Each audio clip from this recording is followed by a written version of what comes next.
last time we met, we were talking about the cerebellum and how you could see long-term depression within the cerebellum. Remember, we discussed long-term potentiation. What is the whole purpose of long-term potentiation? Especially in areas like the hippocampus. Get it to stay. Yeah. Memory, right? Yeah, memory, absolutely. What are the neurotransmitters that are involved in that, and what are the receptors that are involved? AMPA receptors. Yes. Glutamate.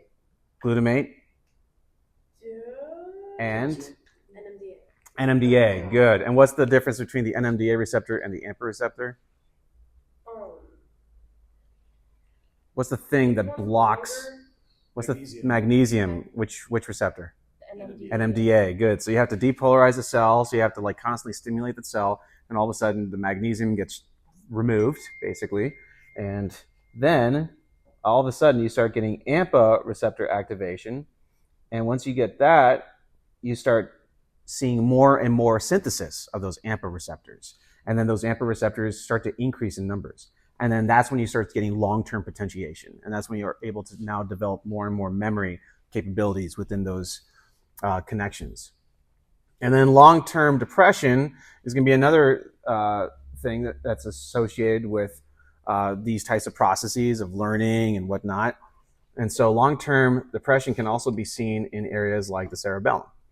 Cerebellum is going to be involved in, movement regulation, and also just like whenever you're learning like a new skill or something like that, the cerebellum is going to be a part of the whole, moderation pathway to moderate movements, smooth out movements. And so there's different types of cells that you find within the cerebellum, like Purkinje neurons. And so you have parallel and climbing fibers that all come into play with long-term depression. And then you see associated learning with these types of cells because they're all going to kind of work in tandem together. So the cells over here, you have your climbing fibers and you have your parallel fibers. And when these cells get stimulated, as opposed to long-term potentiation where you get more excitation, this is going to cause the opposite. You're going to get a reduction of excitatory postsynaptic potentials when you have these nerves stimulated within the cerebellum. So it's a little bit of a different process, but it's also going to be allowing for long-term learning, long-term associated learning, and yeah, that's basically it with that.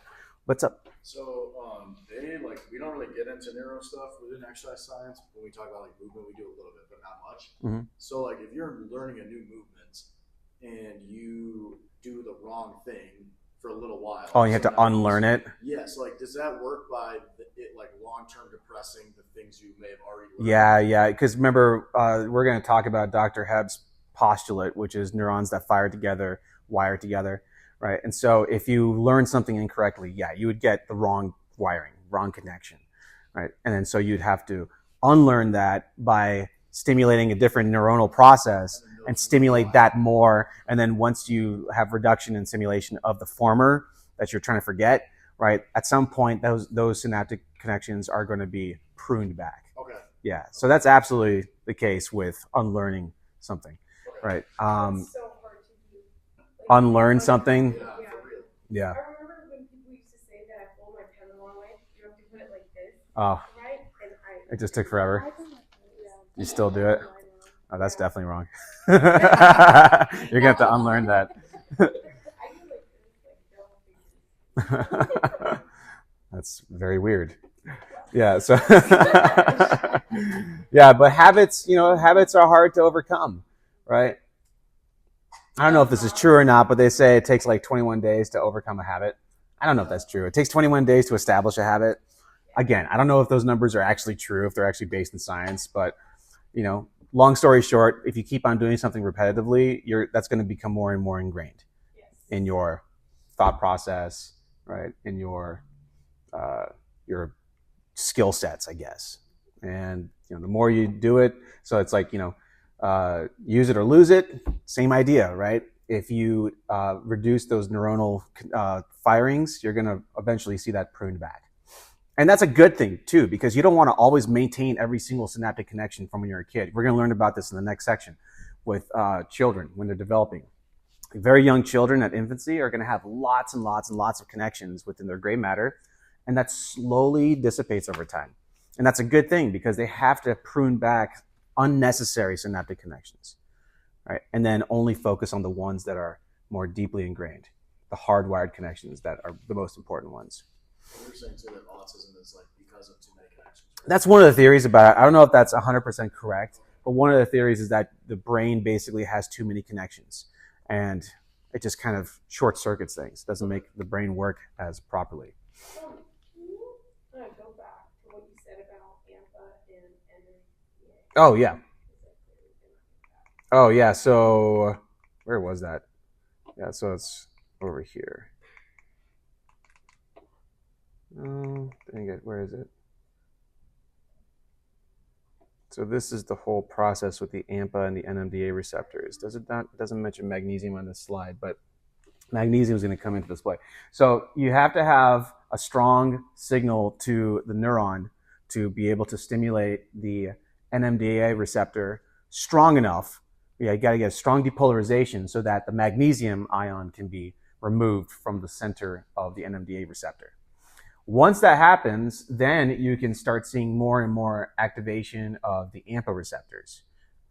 So they become basically more sensitized to glutamate, right? The more receptor sites you have, the more sensitivity you have to glutamate release. And so that basically reinforces those connections. You get more and more excitation of the postsynaptic cell. So that's going to be moderated by NMDA receptors first. The NMDA receptor channel opens up. Then you get things like calcium coming in. And then that also acts as a second messenger. You also have more and more of these endosomes which contain the AMPA receptors, which now can eventually attach themselves to the membrane of the cell, right? And then now it's like positive reinforcement, basically. The more of these receptors you have, the more stimulation you're going to get on these cells. And then the opposite is true. Over time, if you stop stimulating these cells, you're going to lose those receptor sites. Those receptor sites are going to become weaker and weaker. Yeah. I remember you said the AMPA receptors increase the sensitivity to glutamate. Yes. Obviously, it reinforces connections. Yes. And you said excitatory what? It's like excitatory postsynaptic potentials. You're going to get more excitatory postsynaptic potentials when you have more glutamate. Because remember, glutamate's excitatory, right? And if you have more of those receptor sites getting activated, you can have more excitatory postsynaptic potentials, and then you're going to get long-term potentiation, increased sensitivity to glutamate. Yeah, absolutely. I'm not going to go into all the second messenger systems and whatnot. I'm not going to go into too much detail about DAG and IP3 as it pertains to this whole process. I did put that in one of your questions when I made your quizzes questions for today, so I'm debating whether or not I want to stress that so much, IP3, DAG, and calcium. But those are going to be the major secondary messengers involved in this process. But long story short, you get synthesis of those AMPA receptors. AMPA receptors then get placed onto the membrane of the cell. So you're upregulating. You can think of it as upregulating those AMPA receptors.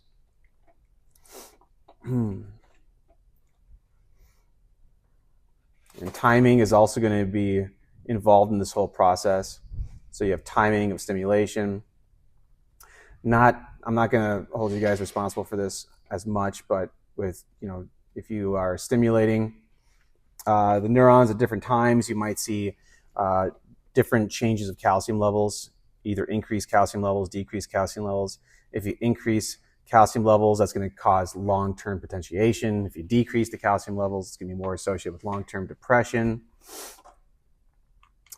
And here's some more, extra information that I'm not going to stress for you guys here. So let me put that on mute. But these are just some experiments that demonstrate different types of effects of these excitatory postsynaptic potentials in learning.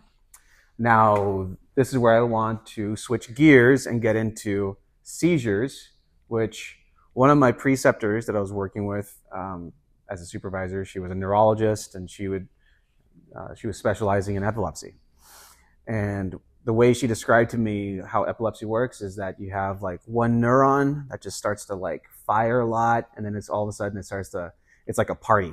It's like a really like fun looking party that everybody wants to be a part of. So you have a couple neurons starting to misfire, then all the other neurons around those neurons start to want to join in on the party. They all start to misfire, and all of a sudden you have the misfiring either localized on one side of the brain, or in the cases of grand mal seizures or even petit mal seizures, spreading throughout the entirety of the cerebral hemispheres, both left and right cerebral hemispheres.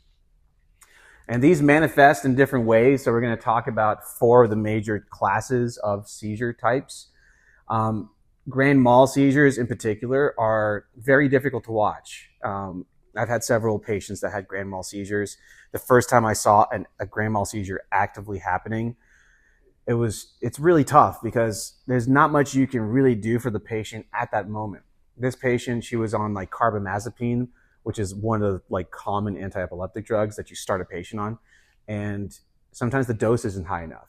Or sometimes they don't respond to that one class of medication and have to switch to something else like Depakote or Lamictal. So there's different classes of anti-epileptics. So sometimes you have to figure out what works and what doesn't work with the patient. And this poor lady, she was just like seizing on the bed. She had like pink froth coming out of her mouth. Why is it pink? Yeah, why is there blood?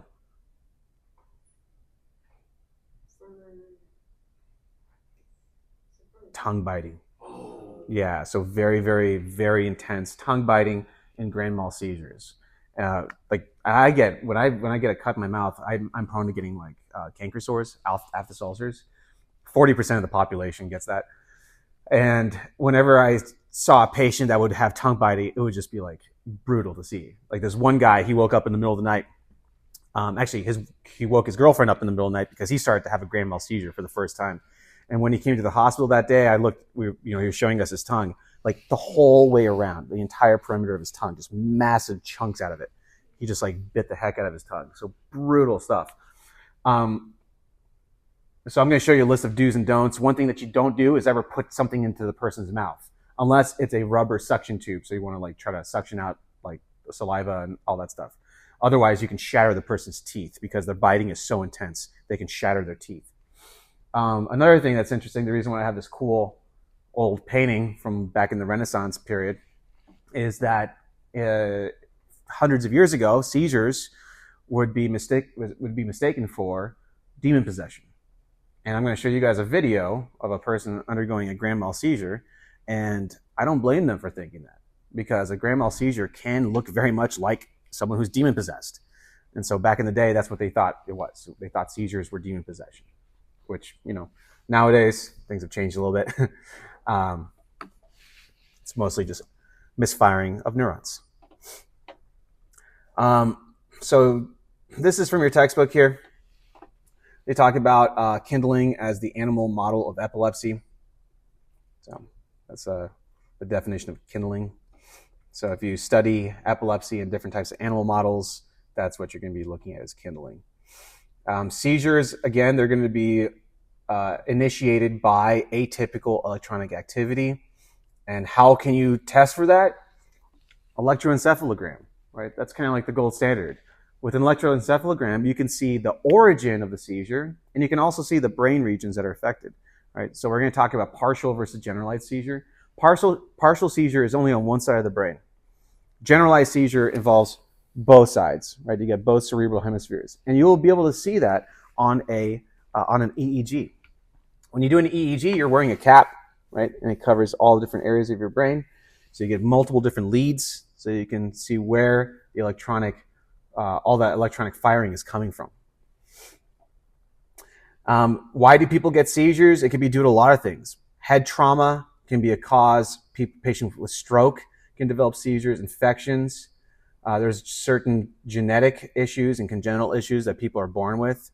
There's one called Lennox-Gastaut seizures, and that's a childhood type of epilepsy that can actually be so debilitating to the patient that it results in permanent neurological deficits for the rest of their lives. They develop cognitive inability because of that.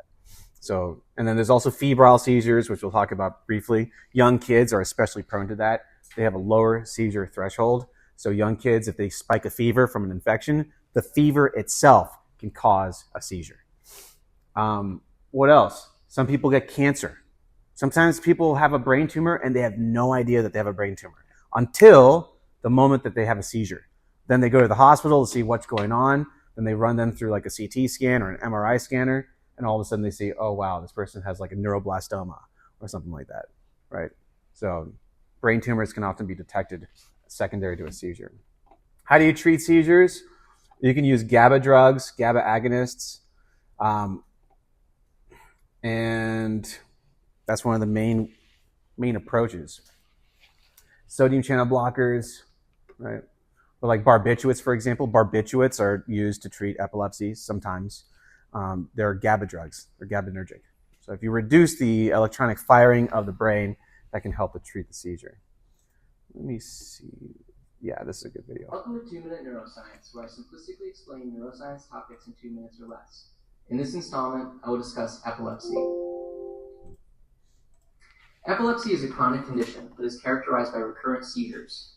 Seizures are temporary disruptions of normal brain activity caused by excessive neural activity. Epilepsy can have genetic and acquired causes, but in most cases the cause is not known. Seizures can look drastically different depending on the patient, ranging from a brief and subtle interruption in consciousness to violent convulsions. One characteristic seizures have in common, however, is excessive neural activity. In a healthy brain, different groups of neurons are all firing action potentials at different times. During a seizure, however, firing rates are increased and groups of neurons all fire at the same time, leading to large spikes in neural activity. In seizures called focal seizures, this excessive activity begins in one specific area of the brain called the seizure focus, but it can also propagate to other areas of the brain. Neurons that are in the seizure focus experience a large and long-lasting depolarization, followed by the firing of a train of action potentials.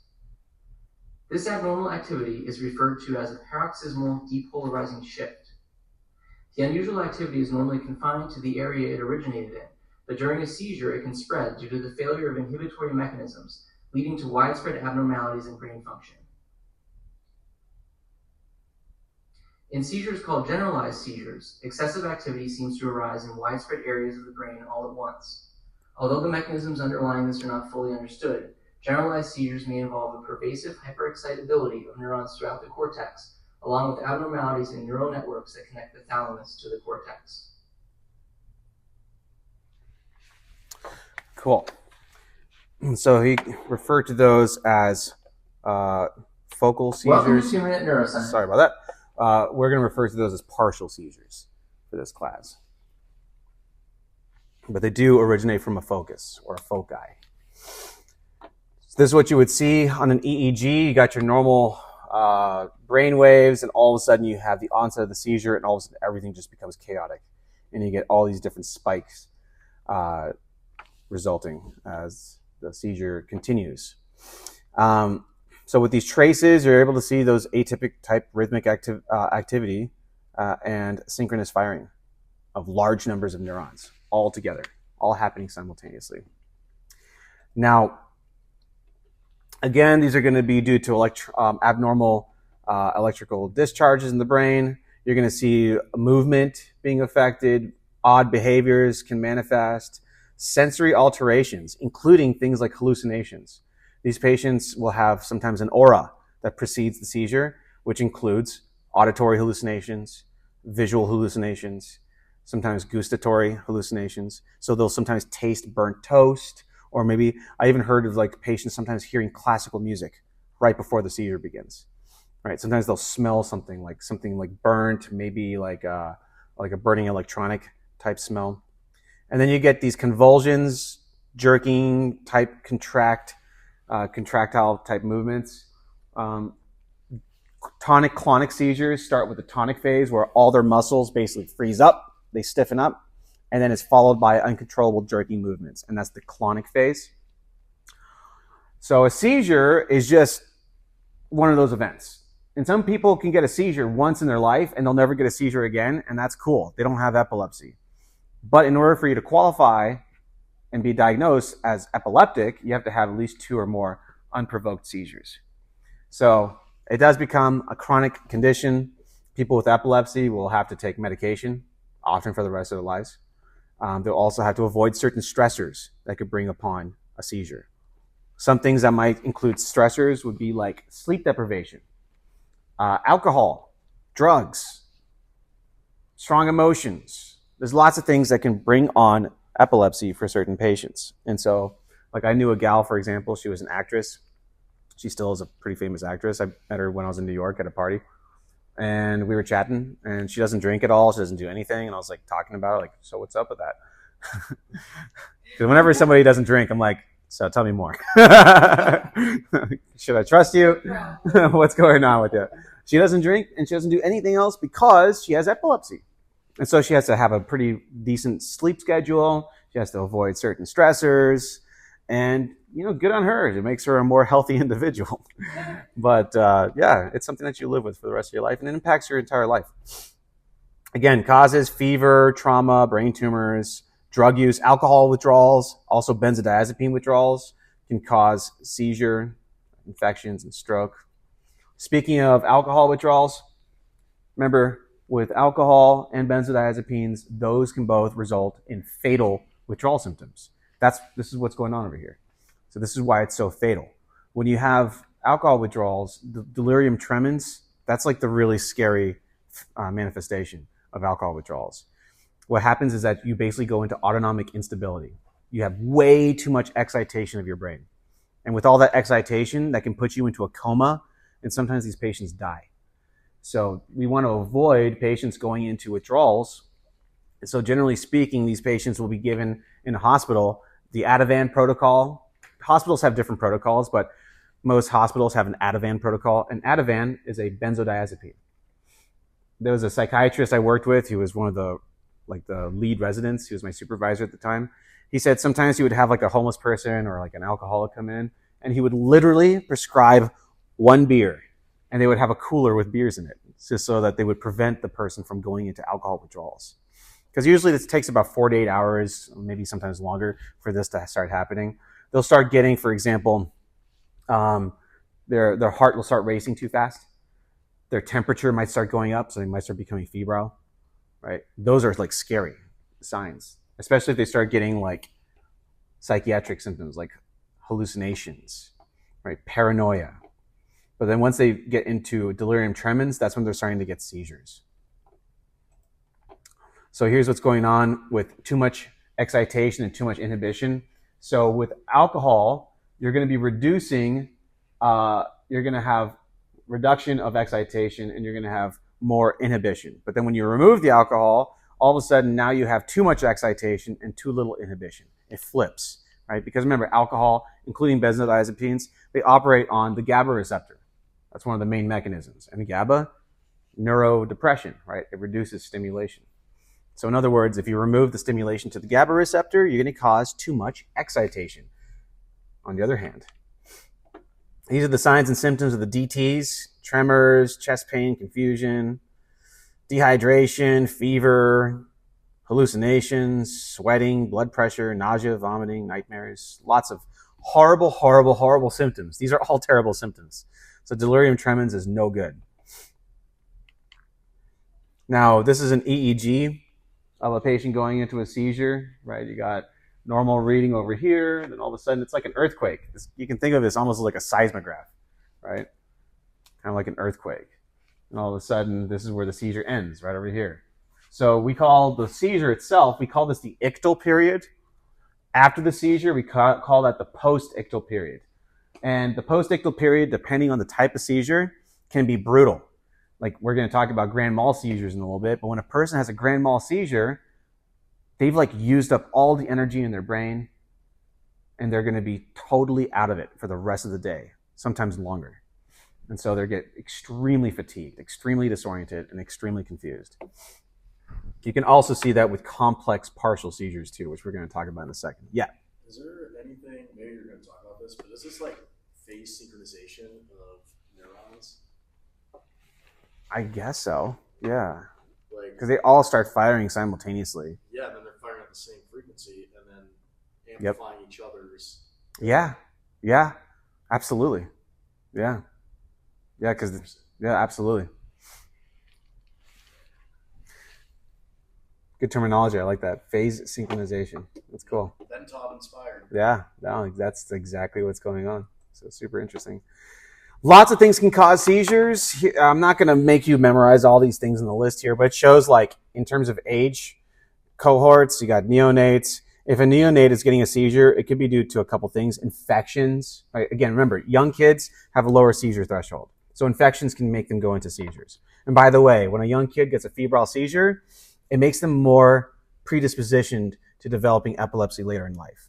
So for whatever reason. Not always though. Sometimes people just overcome it and it's totally fine. Drug withdrawal in a kid. Why would a child be experiencing a drug withdrawal? Do you think they're out there just like shooting up and stuff? Or parents, yeah. Mom was a junkie. Mom was on heroin or she was on something. And that withdrawal, right? The kid is going to be like exposed to those compounds, chemicals, drugs, alcohol in the womb. When they're born, they're not going to be exposed to those anymore and they can go into withdrawal symptoms and develop seizures after they're born. So pretty brutal. Kernicterus is an issue with bilirubin building up in the body, and it can damage the brain. So they can get encephalitis from that, or encephalopathy. Degenerative disorders, there's a ton of them that can cause seizures.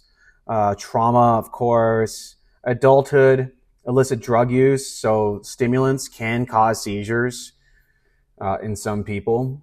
Again, trauma, brain tumors, alcohol withdrawals, including barbiturate withdrawals, benzodiazepine withdrawals. All these things can cause seizures in patients. So here's a febrile seizure. It doesn't have to be 102.2 Fahrenheit. It could even be less than that. Right? Kids just in general have a lower seizure threshold. So as the moment they spike a fever, they could develop seizures as a consequence. But on average, 102.2 is like where you see the temperature the temperature at which you see most seizures taking place. And it's young kids, 6 months old all the way to 5 years of age. And this is a generalized seizure. So it looks like a tonic-clonic seizure, which we're going to talk about a tonic-clonic seizure in a second here. So here's the different stages in generalized seizures, aka tonic-clonic seizure. Generalized seizure and a tonic-clonic seizure, they can be used interchangeably. Unless you're talking about a febrile seizure, that's kind of its own category, but it manifests very similarly. These are the different stages. You got the prodrome. Prodrome can last days. It can last for days. Prodrome, it's like the brain is starting to do some weird things, and you're starting to see interesting manifestations for that. So it could involve depression. You might start getting headaches, right? You might get some like weird mood issues. Insomnia might manifest. Then, before the seizure actually happens, that's when you see an aura. And the aura is going to be a hallucinatory experience. The aura involves maybe seeing weird colors, maybe seeing weird lights, hearing weird sounds. Again, like I said, some patients sometimes hear classical music. Sometimes you taste weird things in your mouth, like a metallic taste. Sometimes you smell things. Then you go into the seizure, and that's called the ictal phase. For a tonic-clonic seizure, usually it lasts about 2 minutes. Then you have the post-ictal stage. After tonic and clonic, where you stiffen up and then you start violently like jerking, then you have the post-ictal stage, and that can last a long time. That can last the entire day, if not longer. So let's watch a fun little video of a kid with tonic-clonic seizures. It's animation. When I have a seizure, first of all, I get this weird taste in my mouth. I can't describe it properly, but when it happens, I know I'm going to have a seizure. Then, I don't know what happens next. I don't know what is going on around me. And then, I wake up on the floor. I'm really confused and all my arms and legs hurt, and sometimes I've even wet myself, which is so embarrassing. My mum says what actually happens is I fall down and my arms and legs shake a lot, and she can't wake me up. She just has to wait until it's over and check that I'm safe. It only usually lasts a couple of minutes, but afterwards I am so tired I have to sleep for the whole day. I don't like having them at all, and sometimes I get scared, but I know that my family and my teachers and some of my friends know what to do to make sure I'm okay. And I've stopped having so many since I started taking my new medicine. If someone has epilepsy, this means that they have seizures. Your brain is like a computer that controls your mind and your body. And it does this by sending electrical messages. During a seizure, these electrical messages get mixed up. There are lots of different types of seizure, and every person with epilepsy is affected in a different way. It really depends on what type of seizure you have, but they are all due to your brain's signals getting mixed up for a short time. Find out more about epilepsy at epilepsy.org.uk. All right.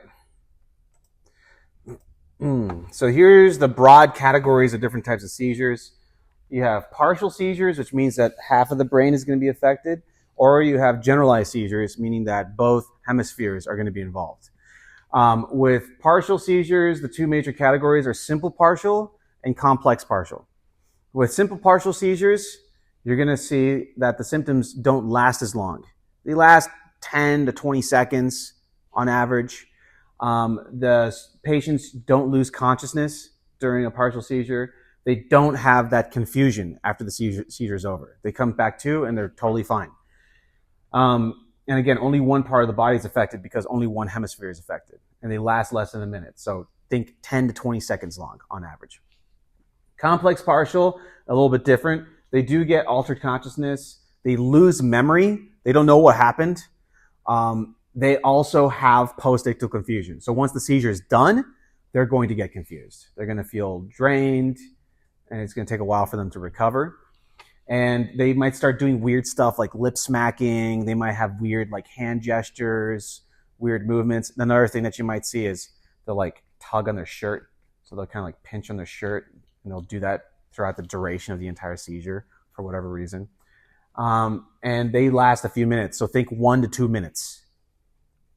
Now, on the other side, and again, a lot of these conditions, you can start by treating them with carbamazepine, which is a pretty commonly used anti-epileptic, but there's tons of other ones you can switch over to, like lamotrigine, Depakote. There's different drugs that have different degrees of utility, but they also sometimes have different side effects too, so you got to watch out for that. Generalized seizure, entire brain is affected. And the two major types are going to be absence seizures, which are also referred to as petit mal. Petit mal comes from French for little bad. So it's the little bad seizure. And with absence seizures, why is it called absence? Is because they literally just kind of like zone out and they become kind of like absent during the seizure. It doesn't last long. It lasts like 10 to 20 seconds. It's kind of similar to a simple partial insofar as they don't have loss of consciousness. It lasts a short period of time, right? And one big difference is that usually absence seizures affects younger individuals, so it's usually kids. The other big difference is that it's generalized. If you put an EEG machine on this patient, you would see that the entire brain is affected, not just one focus, not just one region. So that's an absence seizure. Another thing that you'd see, that they look like they're daydreaming. They literally just start staring off into space. And so you'll often hear the teacher of the kid would be like, "Oh yeah, little Jimmy is like daydreaming all the time." And then that's when you start noticing that things are a little bit off. It's not just daydreaming; it's more serious. It's neurological. And so you get a neurology consultation, get an EEG done. Yes. Is there any relation between like when you like? I think people call it like going into a trance where you're like looking at something and then you're just like zoned in, but you're not really doing anything. Like, is that a similar thing, or also does anyone even know what that is? No, yeah, because that's more like going into different wavelengths, right? That's like going into maybe like theta wavelengths where you're kind of like. That is literally what I was thinking. So that yeah, makes sense. so it's different because with seizures, this is abnormal firing of neurons. Okay. So, and you would see the abnormal firing throughout the entire brain. So that's an abnormality. Whereas if you're like a meditator and you like learn how to meditate really well and you can put yourself into those types of wavelengths, then that's a different story. Or even like just randomly throughout the day, like when someone like you're like, oh, that person. That's literally daydreaming. So daydreaming is not abnormal. right? This looks like daydreaming, but this is like, much different. yeah, this is like straight up neurological. And you can treat it with drugs. Okay. Like if you took these meds, I don't think it's going to affect your daydreaming. Ethosuximide is going to be the drug that you use for these kids. With daydreaming, you don't have lots of consciousness. Like, Yeah, they don't. Like Yeah. sometimes I'll be staring, I'll be like, just let me finish. Well, these guys don't That's also, what I'm- yeah, they don't yeah. lose consciousness Yeah. either. They don't lose consciousness. They don't have awareness of the actual event. Like they don't remember what happened. But they could literally be sitting there and just like blank out. They're still there. So they're not like unconscious. They don't like lose consciousness. But they just don't know what's going But they don't know what happened. They Yeah. don't have memory of the event. And then these guys also don't have post-ictal confusion. Tonic-clonic, also known as grand mal, which also comes from French for big bad, right? Whereas little bad, petite mal, big bad, grand mal, those are terrible. These are the ones that are really bad. That's where you get the tongue biting, you get collapse. First you have the aura with the hallucinations, then you totally lose consciousness, you have no memory of the event, you collapse, you start going to the tonic and clonic phase, and then you have severe post-ictal confusion that can last, like I said, a day or if not longer. So here's the tonic-clonic in more detail. Tonic-clonic seizures or grand mal seizures. You get electrical activity that goes throughout the entire hemispheres. You see premonitions from the aura, right? So you have the prodrome, which is like the days leading up to it. Then you have the aura, which are like the minutes leading up to it, where you start getting hallucinations. And then you get the ictal phase. Ictal phase is subdivided into tonic and clonic. Tonic, rigid, muscles are all contracting. Clonic, now you start uncontrollably jerking. You can also lose continence during that period. You can even hurt yourself pretty badly when you're with these jerky movements, and you're going to feel super sore after it's all done. Post-ictal phase, you get the confusion. Again, don't put anything in this person's mouth, but I'm going to play you a video here. The nurses do put something in their mouth, but it's a suction tube that's made of rubber so that they can suction all the saliva and all the stuff, right? Because one big concern is aspiration. You don't want them to aspirate, getting stuff into their lungs because it could cause pneumonia. So this video is a little hard to watch, but it's a really good demonstration of what an actual grand mal seizure looks like.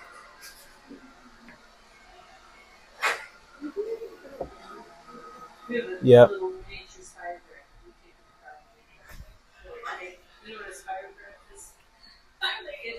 a little designs. It's like a gear. You put pencil in holes in it. It makes all kinds of designs.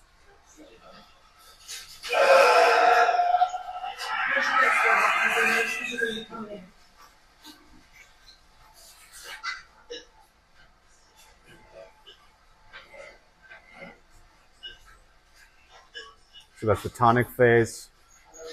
Hi. He's going into his clonic phase.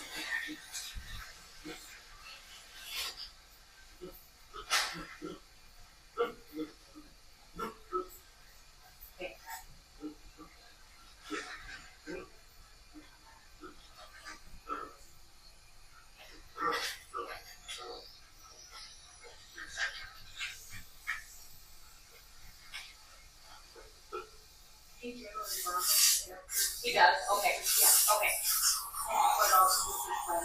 Okay.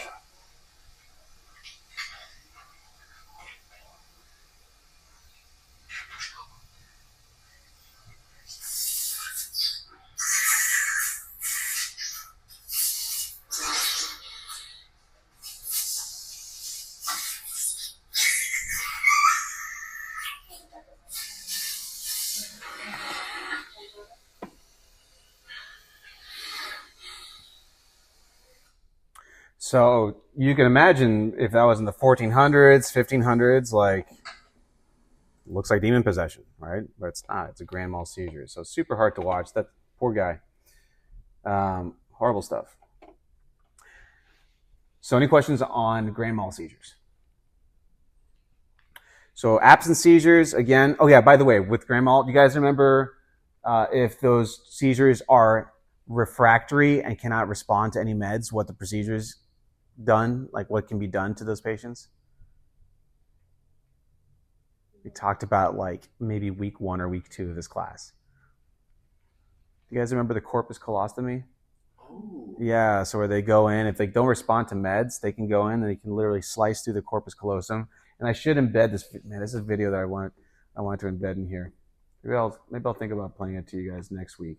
But it's a video that talks about split brain procedures. So, both sides of the hemispheres have different personalities. So the split brain procedures, patients usually recover very well, but then they'll have like manifestations of both sides of the brain. Right? There's that story of like the lady putting her blouse on, right? And then the other arm is like, nope, takes the blouse off, puts it back on the rack, right? Because both sides of the brain have different personalities. So that's one option if a patient doesn't respond to meds, because those seizures are extremely debilitating. What happens when a person gets a seizure? What happens to your driver's license?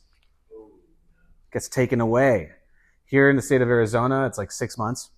Different states have different policies. I had a student once who had epilepsy. She was like on the verge of getting her license back. And all of a sudden, bam, she had a breakthrough seizure. And so they had to prolong keeping her license, right? So it sucks. It really, really sucks. And then also like it's about 1 in 2,000 people will die of a seizure. So people do die from these. It's not as common, but it does happen. Absent seizures, again, this is another generalized type of seizure. This is like staring off, daydreaming, right? There's no prodrome, there's no loss of consciousness, there's no post-ictal confusion. It lasts really short time, 10 to 20 seconds. The patient is totally aware. Patient has full awareness after the seizure. They don't know what happened during the seizure. And again, looks like daydreaming, or it could look like ADD. And again, it's most often seen in kids. These are some folks who are reenacting what this type of seizure might look like. So this is not an actual seizure, but this would an example of what you might see.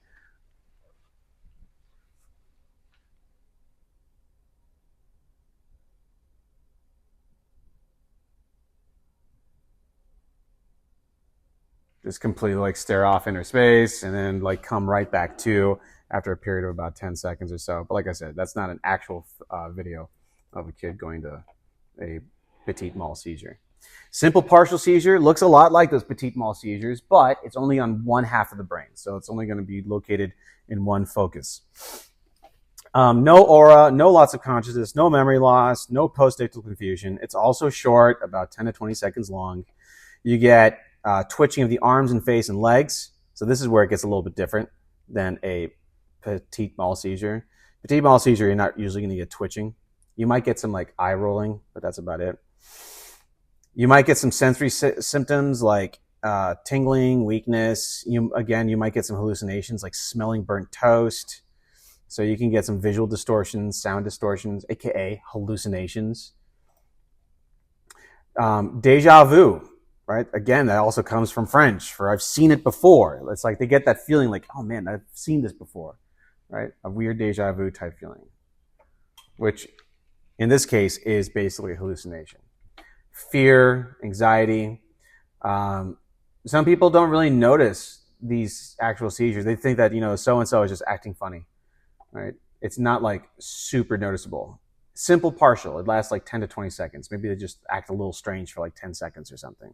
So others think that, this person's just acting a little strange. Complex partial is a little bit different though. This one does last quite a bit longer. So it's kind of similar to a grand mal seizure, not as long and not as bad, only on one side of the brain, but it's still severe. You could get the aura, which is hallucinatory, right?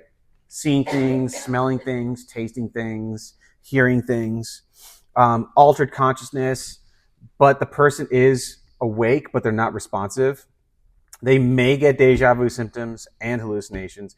They do get post-ictal confusion. It's not as bad as a grand mal seizure, but they still do get it. Usually this is due to trauma or infection. They're going to be like in a trance-like state. They get, again, those purposeless movements. Like I was saying, they might I'm going to show you this video. This young girl is like picking at her shirt the whole entire time. They might get emotional. They might have these like weird emotional outbursts, depending on which part of the brain's affected, right? If it's affecting like the limbic system, for example, you might see emotional outbursts. Some people think these patients are drunk. Some people think they're on drugs. Some people think they're maybe just aggressive, but they're just having seizures. So let me play this video. I'm not going to play the whole thing because it's kind of long, 2 minutes. but she does like the whole thing the entire time. She's just like picking at her shirt and just kind of like staring off into space.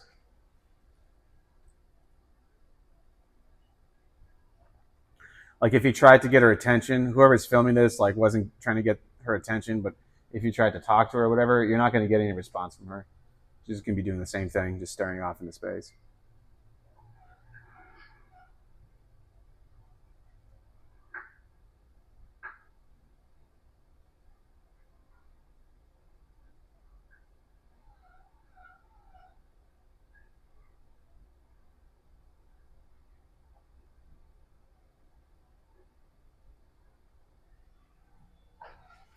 All right, so you get the idea. She does that for the duration of the entire video.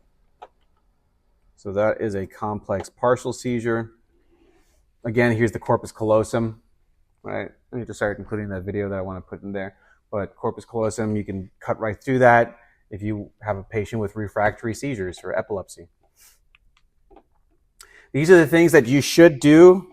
So you got to let the person down to the ground slowly, unless they already collapsed on the ground. If they did collapse on the ground, you can try to get any sort of like sharp object away from them because they could hurt themselves inadvertently. You can put something soft underneath their head so they don't like hurt their skull.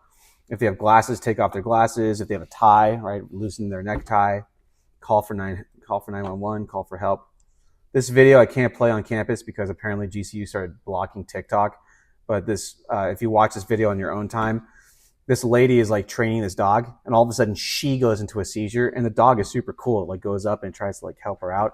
So service animals can actually be very beneficial for patients with epilepsy.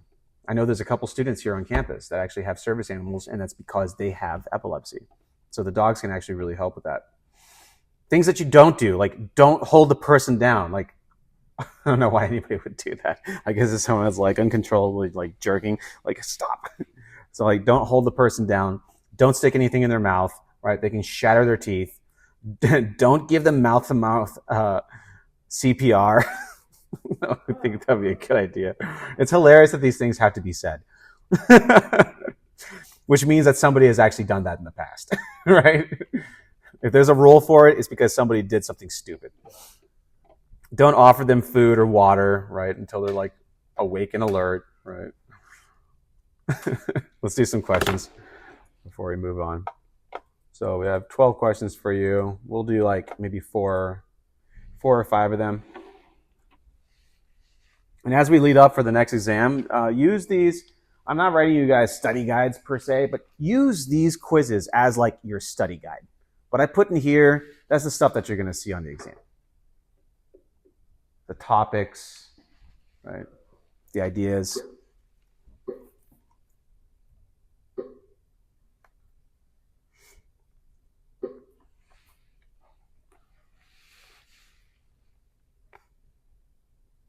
Do you think the dogs are sensing the same smell that the person is? I don't know if that's the case, but the dog can tell when a person is about to have their seizure. Like the dogs, like the patient, like the individual doesn't even know that they're about to have a seizure, but the dog will start alerting them. It's like, hey, they wake, pay attention, you're about to have a seizure. So maybe it lets the person like sit down or lay down somewhere so they're in a safe spot, which is absolutely amazing. I have no idea how that happens. Yeah, dogs just have like incredible abilities of perception. Super, super cool. All right, let's begin.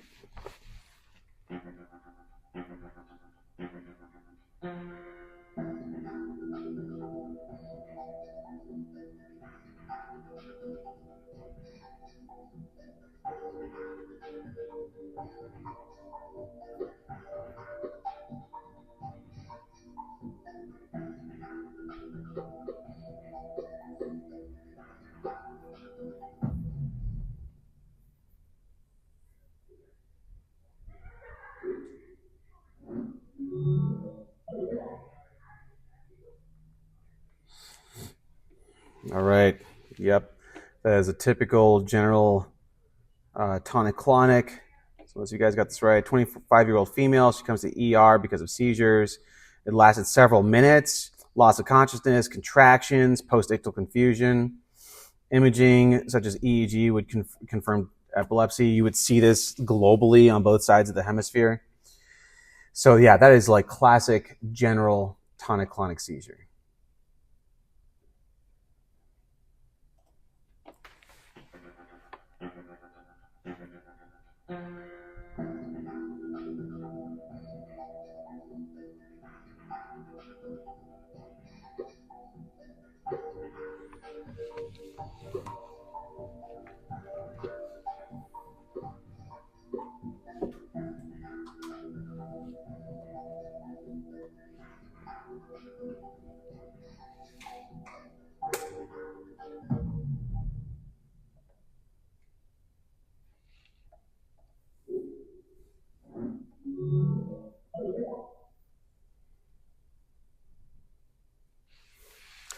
Good. Complex partial. Let's see. So you got a 45-year-old female patient.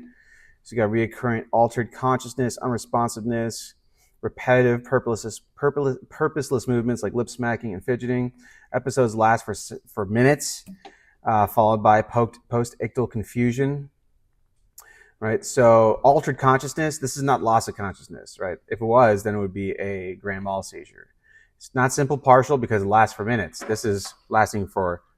Simple partial would last for seconds, 20 seconds maybe, whereas complex partial lasts for minutes, plus post-ictal confusion.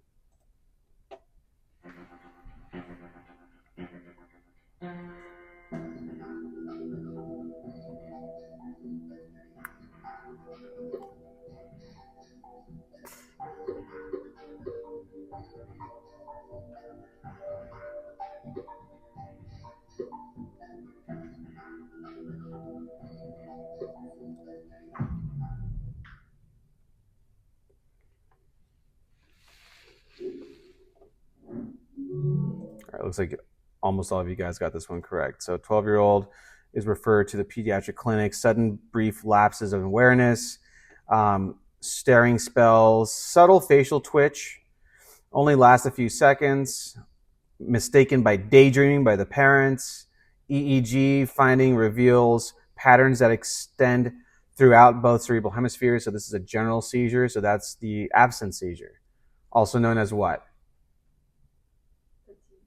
Petite mal seizure, absolutely. All right, let's do one more, and then we'll continue with the next part. I just saw the first sentence. That's all you need, right? I see put a lot of these seizure Yeah. Because that was part of your last exam. That's hilarious. In patho. Yep, that's DTs, delirium tremens. So this is an alcoholic, right? They're not on benzos. If they were on benzos and they suddenly stopped taking benzos, you would get something similar too. Right? All right, so make sure you do these questions, do the rest of them on your own time.